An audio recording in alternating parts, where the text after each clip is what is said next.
Hello friends, आपके अपने YouTube channel Amisha Kaushik पर आप सभी का फिर से स्वागत है एक नई वीडियो में। और जो हमारी आज की वीडियो है वो है भारतीय संविधान की, जिसमें हम बात करेंगे फंडामेंटल राइट्स के बारे में। मैंने पार्ट 1 डाल दिया है, जिसके अंदर मैंने आपको 19 से 22 तक सारे डिटेल में आपको आर्टिकल्स कराए हैं। आज हम करेंगे 23 से 25 और ये हमारी 4th एक क्लास है, मतलब 4th का सेकेंड पार्ट है। ठीक है, तो वीडियो को शुरू करते हैं। ये आज हम पढ़ेंगे राइट अगेंस्ट एक्सप्लॉयटेशन, शोषण के विरुद्ध अधिकार। शोषण के विरुद्ध हमारे जो अधिकार हैं उनके बारे में हम बात करेंगे। आपका आर्टिकल नंबर 22 यहाँ नहीं आएगा, कल मैं आपको करवा चुकी हूँ। Article number 23 prohibition of traffic in human being and forced labour. जो हमारा आर्टिकल नंबर 23 है वो कहता है कि हम किसी से भी, जो हमारी बाल मजदूरी है, बाल मजदूरी हुई, आपकी मानव तस्करी, बाल मजदूरी इसके अंदर नहीं आएगी, सॉरी, आपका आर्टिकल नंबर 24 में आएगी। इसके अंदर आएगी हमारी मानव तस्करी, बेगारी, बेगारी मतलब इंग्लिश में बोलते हैं हम इसको बॉन्डिंग, ट्रैफिकिंग हमारी मानव तस्करी हो गया। फोर्स्ड लेबर, किसी से, फोर्स्ड लेबर का मतलब होता है बंधुआ मजदूरी, ठीक है।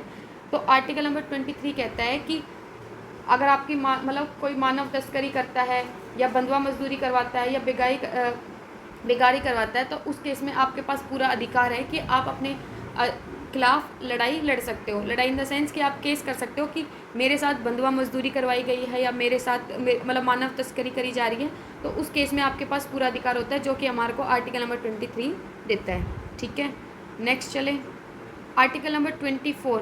इसके अंदर क्या होता है कि किसी भी, जो भी बच्चा 14 साल से नीचे का है, मतलब हाँ, एक तरह से बाल मजदूरी, आप बच्चों से बाल मजदूरी नहीं करवा सकते हो। किसी कारखाने में जो कि नुकसानदायक है उसके अंदर काम नहीं करवा सकते हो। खनन हो गई, जो कि हमारी ये माइनिंग्स होती है, इसके अंदर कोई भी डेंजरस वर्क है वो नहीं करा सकते। देखो आर्टिकल नंबर 23 और 24 में डिफरेंस है। 23 में हमारी आती है मानव तस्करी वगैरह ये, लेकिन 24 में क्या होता है कि हम बाल मजदूरी नहीं करवा सकते हो, किसी भी कारखाने में बच्चों से काम नहीं करवा सकते हो, खनन में या कोई भी खतरनाक काम है वो आप बच्चों से नहीं करा सकते। ये हमारा आर्टिकल नंबर 24 कहता है। ठीक है, उसके बाद हमारा शुरू है right to freedom of religion. आपके पास पूरा अधिकार है कि आप किसी भी धर्म को अपना सकते हो। हमारा आर्टिकल में लिखा हुआ है, मतलब हमारे संविधान ने हमें आज़ादी दे रखी है कि हम किसी भी धर्म को अपना सकते हैं। Article number 25 freedom of consistence and free profession, practice and propagation of religion. इसका मतलब है, हिंदी में हम बात करें तो अंतकरण। ठीक है, कंसिस्टेंस का मतलब होता है अंतकरण, जिसके अंदर कहा गया है कि कोई भी धर्म को मान सकते हो, आप स्वतंत्र हो। मतलब जैसे ऐसा एक, अगर मान लो मैं हिंदू हूँ और अगर मैं मुस्लिम के धर्म को, मतलब जैसे अगर उनकी मस्जिद वगैरह है वहाँ पे मैं जाती हूँ, तो ऐसा नहीं है कि मुझे, मतलब मैं वहाँ पे जाती हूँ तो वहाँ से मुझे निकाल दिया जाएगा। मुझे पूरा अधिकार है, मैं किसी भी मंदिर में जा सकती हूँ, किसी भी मस्जिद में जा सकती हूँ, किसी भी चर्च में, एक सेकेंड, किसी भी चर्च के अंदर जा सकती हूँ, किसी भी मंदिर चर्च में मैं जा सकती हूँ। मतलब एक तरह से आपको आर्टिकल नंबर 25 जो है वो पूरी आज़ादी देता है कि आप किसी भी धर्म को मान सकते हो, आपके ऊपर कोई भी, मतलब आपके ऊपर कोई भी रिस्ट्रिक्शंस नहीं है। ठीक है, किसी भी धर्म को, किसी रिवाज को मान सकते हो। ठीक है, उसके बाद हमारा आता है आर्टिकल नंबर 26। नेक्स्ट है हमारा article number 26 freedom to manage religion affairs. इसके अंदर क्या होता है कि धार्मिक कार्यों का जो हमारा प्रबंधक होता है, उसमें स्थापना, संपत्ति, इन सभी का हमारे पास अधिकार होता है। जैसे कि इसमें जुलूस निकलता है, जब जुलूस निकलता है तो पुलिस उनको रोक नहीं सकती कि भाई आप किस लिए जुलूस निकाल रहे हो। आप, मतलब उनके पास पूरा अधिकार है कि वो जब ग्रुप में, कहने का मतलब है आर्टिकल नंबर 6 में ये कहा गया है कि जो ग्रुप में वर्क किया जाता है, धार्मिक, मतलब धार्मिक भगवान के नाम पे, किसी भी धर्म के नाम पर कोई भी कार्य ग्रुप में हो रहा है, जैसे कि जुलूस निकलता है, वो ग्रुप में निकलता है, तो उस टाइम पे पुलिस उनको नहीं रोक सकती। जैसे कांवड़ यात्री आते हैं, अभी जैसे 11 तारीख से सावन लग जाएगा, तो उसमें क्या होगा कि जो कांवड़ी आएंगे, तो ऐसा नहीं है कि पुलिस उनको रोक सकती है कि भाई आप क्यों आ रहे हो ग्रुप में, आप कांवड़ क्यों लेके आ रहे हो। तो ये सब है कि आर्टिकल नंबर 26 जो है हमें आज़ादी देता है कि हम ग्रुप में कोई भी धार्मिक कार्य करते हैं तो उसके ऊपर कोई भी रोक नहीं लगा सकता। ठीक, उसके बाद है हमारा article number 27 freedom as to payment और taxes for the promotion of an any particular religion. मतलब कोई भी धार्मिक कार्य का दान दिया जाता है, धार्मिक कार्य का दान जो है, एक सेकेंड, दान लिख दिया मैंने, दान। तो जो भी दान आता है वो क्या होता है, टैक्स फ्री होता है। जो भी मंदिर में चढ़ावा आता है या जो भी होता है, जो बड़े बड़े मंदिर होते हैं उनके अंदर, तो वो सारा टैक्स फ्री होता है। ये टैक्स फ्री चैरिटेबल इनकम होती है जिसकी बट एंट्री कुछ केसेस में क्या होता है कि आपकी बट इनको एंट्री फीस अपनी डिपॉजिट करानी होती है। ठीक है, तो 27 में जो हमारा आर्टिकल है वो ये कहता है कि आप जो भी टेम्पल है, कोई भी चैरिटेबल ट्रस्ट है, उसके ऊपर आने वाली इनकम हमारी क्या होगी, टैक्स फ्री होगी, उसके ऊपर कोई भी टैक्स नहीं लगेगा। ठीक है, उसके बाद है हमारा article number 28, freedom as to attendance at religious instruction और religion worship in certain educational institute. अब इसके अंदर क्या होता है, देखो, जो भी सरकारी खर्च से चलने वाले संस्थान होते हैं धार्मिक, जिसमें धार्मिक शिक्षा नहीं दी जाती, मान लो कि जो भी गवर्नमेंट के एक्सपेंस से जो भी वो चलता है हमारा संस्था, जैसे कुछ होती है ना कि गवर्नमेंट मतलब NGOs होते हैं जो, तो वो क्या होता है, कुछ NGOs गवर्नमेंट भी होती है कि जो गवर्नमेंट के खर्च से चलती है, गवर्नमेंट उनके ऊपर एक्सपेंस करती है। तो जो भी सरकार पैसा खर्च करती है, जिस संस्था पे सरकार खर्च करेगी, उसके अंदर कभी भी आपको धर्म के ऊपर मतलब धर्म की शिक्षा नहीं दी जाएगी कि एक पर्टिकुलर, जैसे एक पर्टिकुलर धर्म ले लिया कोई भी, सिर्फ उसी के बारे में बताया जा रहा है उन लोगों को, तो ऐसा नहीं होता। ये आर्टिकल नंबर 28 कहता है कि उनके पास पूरी आज़ादी है, उनको आप बांध नहीं सकते किसी भी एक ग्रुप के अंदर। इसीलिए कोई भी जो सरकारी खर्च से जो भी संस्था चलती है उनके अंदर आपको किसी को भी धार्मिक शिक्षा नहीं दी जाती। ठीक है, और ना ही कोई धार्मिक कार्य करे जाते हैं, मतलब किसी को बाध्य नहीं है कि आपको तो ये काम करना ही पड़ेगा, आप इस धर्म से हो चाहे नहीं हो, आपको ये चीज़ करनी पड़ेगी। मतलब वहाँ पे धर्म से रिलेटेड कुछ नहीं सिखाया जाता, वहाँ पे सबको आज़ादी दी जाती है। ठीक है, उसके बाद है हमारा नेक्स्ट, ये है हमारे कल्चरल एंड एजुकेशनल राइट। ठीक है, अब article number 29, protection of interested of minorities. इसके अंदर क्या होता है, अल्पसंख्यक माइनॉरिटीज़ का मतलब होता है, एक सेकेंड, अल्पसंख्यक के हितों की रक्षा। जो हमारी माइनॉरिटीज़ कम होती है, मतलब जहाँ पे किसी जाति या धर्म के लोग कम होते हैं, उनको कुछ तरह मतलब उनको थोड़ी छूट देना या उनको रिजर्वेशन वगैरह देना, तो ये सब किसके अंदर आते हैं, हमारे आर्टिकल नंबर 29।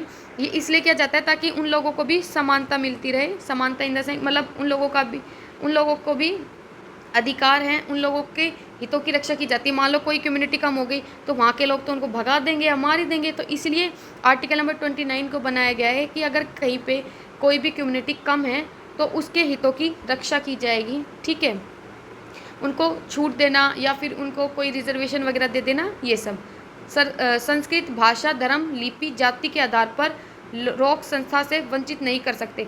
मतलब ऐसा नहीं है कि आप कम मतलब जो माइनॉरिटीज़ है, कम माइनॉरिटीज़ है जो, उनको इन संस्कृत भाषा या धर्म के आधार पे उनके साथ किसी प्रकार का भेदभाव किया जाए। तो ये हमारा आर्टिकल नंबर 29 है, उनको भी पूरा अधिकार है एजुकेशन प्राप्त करने का। ठीक है, article number 30, right of minorities to establish and administrate educational institute. जो आर्टिकल नंबर 30 है, उनके पास ये कि जो भी हमारे अल्पसंख्यक हैं वो अपनी संस्था खोल सकते हैं। जैसे मान लो कि कोई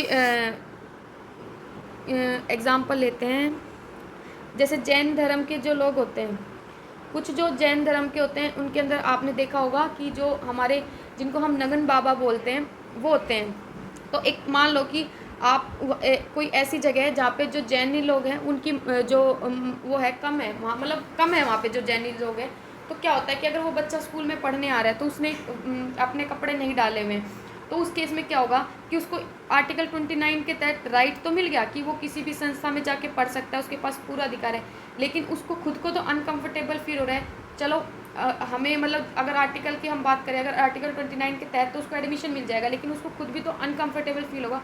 तो उस केस में उन लोगों के पास पूरा अधिकार है कि वो अपना खुद का मतलब खुद की जो संस्था है वो खोल सकते हैं। ठीक है, नेक्स्ट, अगर आपको कोई डाउट होता है तो आप मुझे कमेंट बॉक्स में कमेंट कर देना। आर्टिकल नंबर 31 जिसके अंदर हमारा आता है संपत्ति का अधिकार। जो कि अब आपका हटा दिया गया है। अब इसको मौलिक अधिकार से निकालकर कानून अधिकार में डाल दिया है। अब ये आर्टिकल आपका 31 में नहीं है, आर्टिकल नंबर 301 के अंदर इसको रखा गया है। ठीक है, ये आपका फंडामेंटल राइट नहीं रहा है। ठीक, उसके बाद हमारा कॉन्स्टिट्यूशनल रेमेडीज़ के बारे में बात करेंगे। हमारी आर्टिकल नंबर 31 में इतना ही कि राइट टू प्रॉपर्टी से रिलेटेड था, जिसको अब हटा के आर्टिकल नंबर 300A में रखा गया है और अब ये आपका फंडामेंटल राइट नहीं है। आर्टिकल नंबर आपका 32 remedies for enforcement of rights confirmed by this part, मतलब ये है आप सबसे पहले तो आपके आर्टिकल नंबर 32 को संविधान की आत्मा भी बोला जाता है, संविधान की आत्मा। ठीक है, ये कई बार पेपर में आता है कि संविधान की आत्मा कौन से आर्टिकल को कहा जाता है, तो वो आपका आर्टिकल नंबर 32 है। ठीक है, इसके अंदर बताया गया है कि आर्टिकल नंबर जो 32 है उसके थ्रू हम डायरेक्ट सुप्रीम कोर्ट में जा सकते हैं, थ्रू डायरेक्ट सुप्रीम कोर्ट। इसको संविधान की आत्मा ही क्यों कहा गया है, क्योंकि देखो अगर आपके कोई भी मौलिक अधिकार का हनन हो रहा है, आपका जो भी मौलिक अधिकार है, 6 मौलिक अधिकार है, उनमें से अगर किसी भी मौलिक अधिकार का हनन होता है तो आप डायरेक्टली कहाँ पे जा सकते हो, सुप्रीम कोर्ट में जा सकते हो। सुप्रीम कोर्ट में जाके वाद विवाद कर सकते हो। और इसे आत्मा इसलिए कहा गया है क्योंकि इसमें बताया गया है कि ये केवल कागजी कार्रवाई नहीं है, अपितु इनके ऊपर न्यायिक रूप से भी लागू होते हैं। मतलब ऐसा नहीं है किसी पेपर में लिख दिया कि अगर आपके साथ गलत होता है तो आपको राइट है कि अपने अधिकारों के लिए लड़ सकते हो, बल्कि आप अगर जाते हो तो आपको पूरा न्याय भी दिया जाता है। इसीलिए इसको संविधान की आत्मा कहा जाता है, क्योंकि आर्टिकल 32 के तहत अगर आपके किसी भी मौलिक अधिकार का हनन होता है तो आप डायरेक्ट सुप्रीम कोर्ट जा सकते हैं। ठीक है, article number 33 power of parliament to modify the rights conferred by this part in their application to force etcetera. देखो इसके अंदर कहा गया है कि जो भी हमारी पुलिस फोर्स है, आर्म फोर्स है, मतलब हमारी जो आर्मी है या जो हमारी खुफिया एजेंसीज़ हैं, तो इन सब के जो भी आपके फंडामेंटल राइट्स हैं उनको बनाने का अधिकार संसद के पास है। क्यों? ताकि जो भी उनके एक सेकेंड, संसद के पास है, जैसे जो भी हमारी पुलिस फोर्स है या आर्मी है या खुफिया एजेंसी है, उनके रिगार्डिंग जो भी फंडामेंटल राइट्स बनाती है वो संसद बनाती है, ताकि उनके अंदर जो भी हमारे अनुशासन है और जो उनका कर्तव्य है वो उचित निवारण सुनिश्चित रहेगा। मतलब कि उनके बीच में जो डिसिप्लिन है वो मेंटेन रहे, इसीलिए उनके जो भी फंडामेंटल राइट्स है वो सब कौन बनाती है? संसद बनाती है। ये आपका आर्टिकल नंबर 33 बोलता है। ठीक है, आर्टिकल नंबर जो हमारा 34 है, restrictions on rights conferred by this part while martial law is in force in any area. ये कहा गया है कि जिस भी एरिया में मार्शल लॉ लगता है, आपका शल लॉ, यहाँ पे आपकी स्पेलिंग मिस्टेक है, मार्शल लॉ लगता है तो उस पर जो मौलिक अधिकार हैं हमारे वो प्रतिबंध हो जाते हैं। ठीक है, मतलब कि जब भी मार्शल लॉ लागू होगा तो जो भी हमारे मौलिक अधिकारों पर प्रतिबंध से संबंधित, तो हमारा जो आर्टिकल है वो 34 है। इस केस में क्या होता है कि आपके जैसे संसद के पास ये पावर होती है, संसद के पास पावर होती है कि जब भी मार्शल लॉ लगाया जाता है जिस भी एरिया में, तो कोई भी गवर्नमेंट ऑफिसर हो या कोई पर्सन हो, तो उस केस में क्या होता है, उसके द्वारा किए गए किसी भी कार्य के लिए क्षतिपूर्ति दे सकती है और या उसे वैध बना सकती है, बशर्ते वह कार्य व्यवस्था बनाए रखने या बहाल करने के संबंध में किया गया हो। मीन्स जहाँ पे भी मार्शल लॉ लगता है वहाँ पर क्या होना चाहिए कि आपका जो भी आपके राइट्स है, फंडामेंटल राइट्स, वो तो प्रतिबंध हो जाते हैं।